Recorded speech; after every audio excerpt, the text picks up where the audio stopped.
Okay, it's a while that I've noticed that I have some cuts in the polytunnel. It seems somebody has tried deliberately to cut the polytunnel in the polytunnel. It's about probably 6 months I noticed that. And now I just found the tape for repair. It's a split cut. It has been done by a sharp tool, so you can see here another 3. 1. This is a real cut. Those ones are just a scratch, and this one another one which is just a scratch.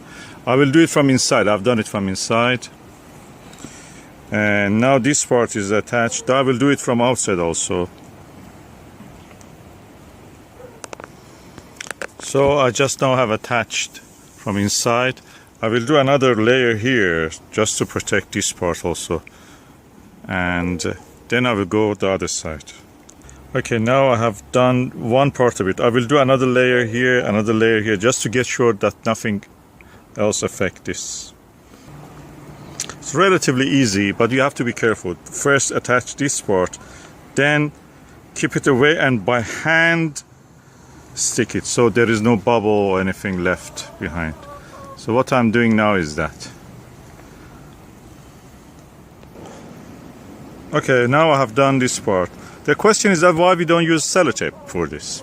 Okay, very simple. Sellotape is very thin, it's not strong.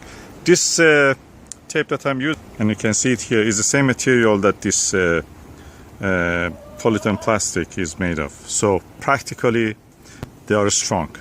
If I use anything other than this, then they will not be as strong. So that's the reason. So now I've put all these plastic polyethylenes here. And I will show you what I'm doing outside. Outside has a little bit of rain, so I have to dry it first. Okay, what you see, what I have done. This is the polytunnel. There is a 2 feet distance between polytunnel and the bed of the raspberry.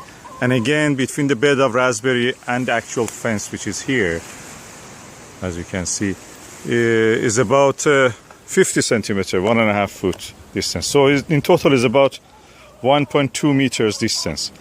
I put this just in the case if anybody wants to sabotage polytunnel, which happens a lot. I've seen after that in the YouTube that some people have vandalized other people's polytunnel out of jealousy, out of anger. In this case, it's a Polish guy. They're very antisocial behavior. They show all kind of antisocial behavior toward everybody, racism and other things. We have black people here that they have been abused by these Polish guys. They're very racist, practically. So, what they were doing, they're trying to put a stick or something through here, or a sharp knife or something to cut it. But the polytunnel is strong relatively, and it's not that easy to cut. They tried it, but they couldn't. So I'm just showing now how I'm going to repair the outside. The inside is done, now I'm doing the outside. Okay, this is how outside looks. That's the cut I was talking about. You see that cut,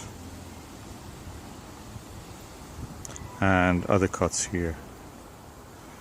So I have to do it thoroughly. I don't want to do a kind of slapdash job. This should be strong to stand the worst storms of the UK. So, and I have to do it correctly and right. So outside, because it's exposed to nature, I have some moss growing, I have some rain already. It was raining, we had a storm last night. So I must do all these things before applying the polyethylene plastic. So I'm just cleaning at the moment. I don't want any residue, anything that gets stuck under the polyethylene.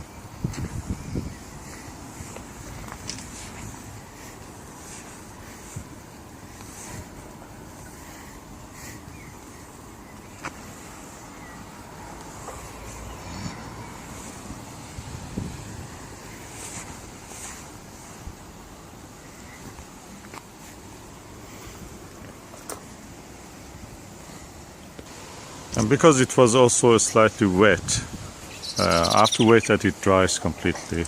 I'm doing with this cloth just to get sure that it's relatively dry. I will leave it for a while. The wind is blowing, the sun is shining, so let it naturally also evaporate whatever water residue is here. Now the polytunnel is dry to the touch, so I'm going now to do the outside part. Okay, I'm telling you, it's not that easy, but I managed it. I tried to avoid the air bubbles forming, but some of it formed. And now as the rain starts again, as you see, it is finished. So hopefully that will protect this cut from extending to anywhere. That was a split cut, by the way.